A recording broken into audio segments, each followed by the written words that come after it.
Hi guys! Welcome to my channel. My name is Erica Elida and this is my partner in crime.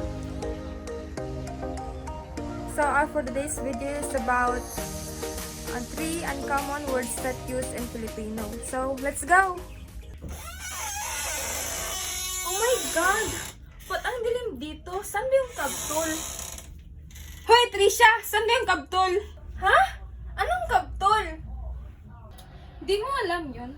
Ang kabtol ay isang malalim na salita sa Filipino. In English, switch. So, saan yung switch? Ah, switch lang pala hinahanap mo. Andyan oh, dami mong alam.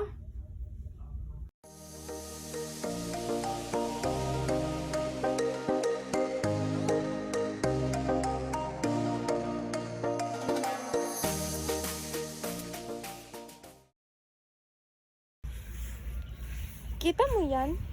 Ang sanghir ng bahay nila. Parang amoy patay. Joke.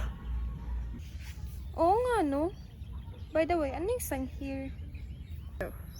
Hay nako, di mo naman alam yun. Ang sanghir, ibig sabihin nun ay mabaho or bad odor. Duh. Okay, sabi mo eh.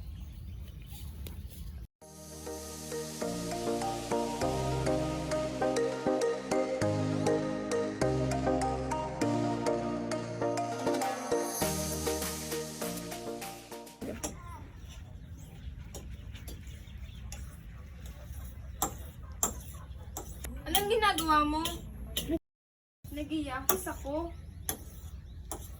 Ha? Anong yakis? Pinapatalim ko yung kutsilyo. Di mo alam yun?